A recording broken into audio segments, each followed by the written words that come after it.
this recipe is actually in a recipe book in Pennsylvania, in this town, so it's actually in this state.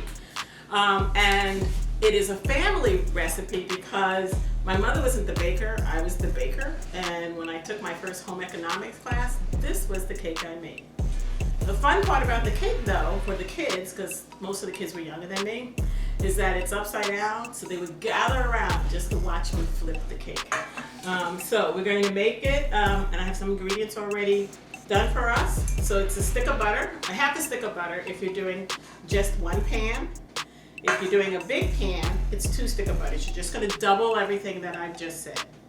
Pour that in, and then you add a half a cup of brown sugar. I like light brown, and the cup should be actually a half a cup, pack it in.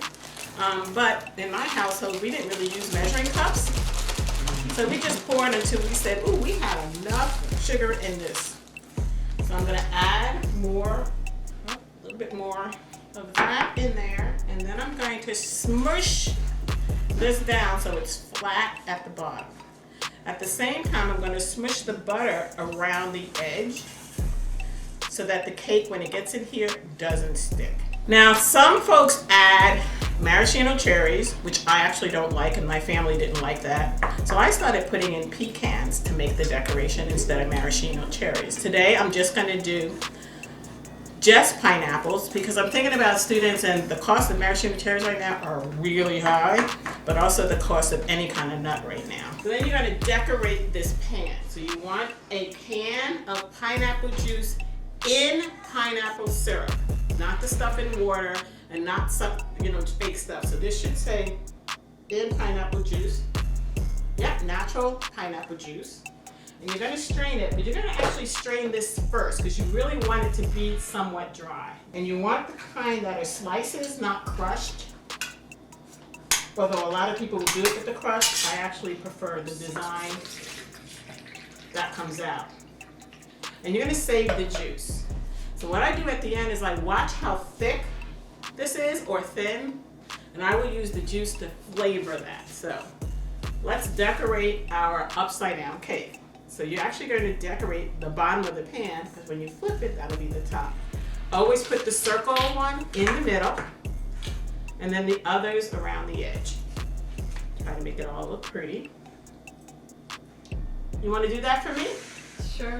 There we go. Pull you in and put the circle around the middle. In the meantime, I'm going to use, by the way, when you get the apartment that you think you're going to be in for more than 2 years, buy one of these suckers. Wow. KitchenAid. I bought pink because the year that this came out, the money went to breast cancer research. My mother had passed away from breast cancer. So I always double everything or look at everything. So normally you would put 3 eggs in here. I do 2, and then I watch the batter before I add the 3rd. Because you really want it to be smooth. And sometimes when you are only working by your mom's recipe, which changes sometimes. So this recipe is mine from heart, and I'm the one that would add different things like pineapple juice in that to make it flavor. When my mother and I were both on diets, I would, instead of using Crisco, I would use applesauce. And I substitute a lot of cookie recipes and stuff with applesauce, not Crisco. It's just better for the health. I also, when baking, will only use unsalted butter. So you're not adding that extra butter because you need the butter in the batter. So normally you would put 1/3 of a cup of applesauce in there because it's 1/3 of a cup of Crisco. But I then add a little bit more. So this is probably about 3/4 cup of applesauce.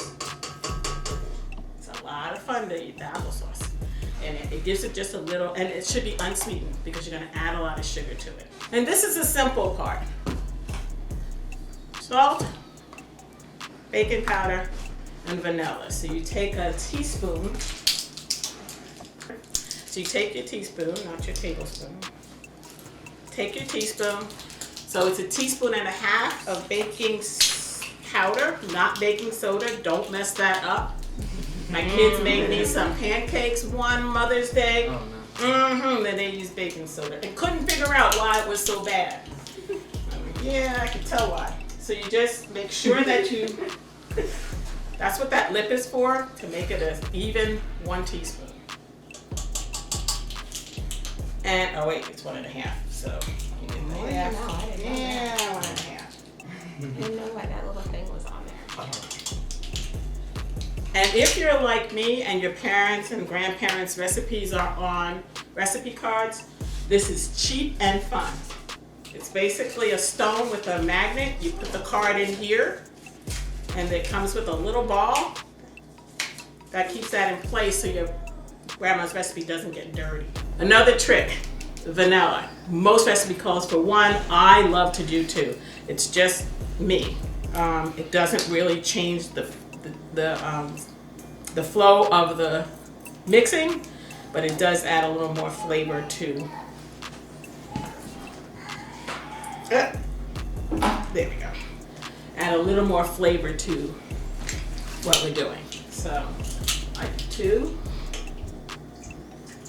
And see how I spill over? I don't care. That vanilla tastes so good. It really does add to the flavor. Now the reason why this is a family recipe is that the kids, we rarely had a cake for our birthday. We rarely had a cake for anything. So when I baked, it was a big joyful thing. So for flour, you have to be careful. If you use too much flour, it comes out kind of thick. If you use too little flour, it's thin, it won't rise, right? So don't do this. Take your scooper and scoop it out, because that packs the flour in. You want the flour loose. If you have a sifter, sift a cup of flour. So it's a cup and a half. And for baking, most people do the real measuring because they make mistakes. Usually you're gonna throw off all the extra flour. I actually bake so much that I don't really do that, but you should. So you also need a half a cup of milk, and then I watch it, and then I determine whether I'm going to add an egg or am I going to add more milk. I actually prefer cakes to be sweet, but not overly sweet. And while they're doing that, I'm going to start the mixer. While they're doing that, I'm going to start the mixer. Okay, the outlet doesn't work.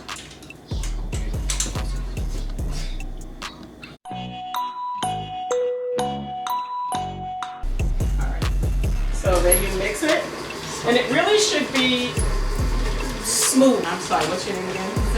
Zoe did a very poor job decorating this.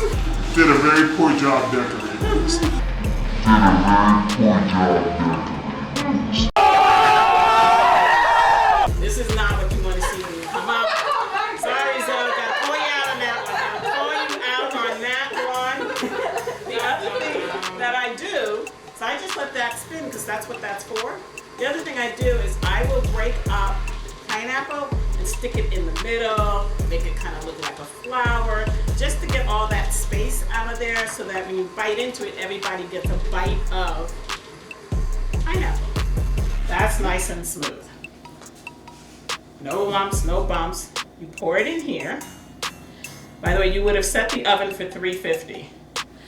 You will always, when you're cooking a pineapple upside down cake, place it on a pan because it will get bigger and bigger, and then the pineapple will actually, the juice from that will actually get into your oven, and you just don't want that. So place it on a pan. You wait for 25 to 30 minutes. You take a knife and you put it inside and you pull it out. And if there's anything creamy on that knife, you stick it back in the oven for another 5 minutes until it comes out perfect. So it should be brown at the top. You would have stuck your knife in to make sure that there's nothing coming out. This is the hard part because the pan is going to be hot, right? So you actually want to spend some time thinking about whether you can do this with the pot holder or your hands. So it's a little bit hot. You're going to take a knife and you're going to go around the edge.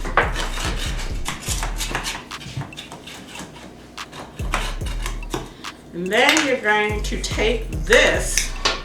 Now, don't do this. Not going to work. Take this, put it over top. hold the bottom of this, hold the bottom of the pan, and flip. See that? Yeah. Now, you're gonna let it just sit 2 minutes because the butter and that sugar is now gonna go down into the cake, right? Just for like 2 minutes. And then you pick it up carefully. And there's your pineapple upside down. This is what a bigger pan would look like, of pineapple upside down. And then you flip this one over. Thank you, everyone. We're gonna dive into this cake.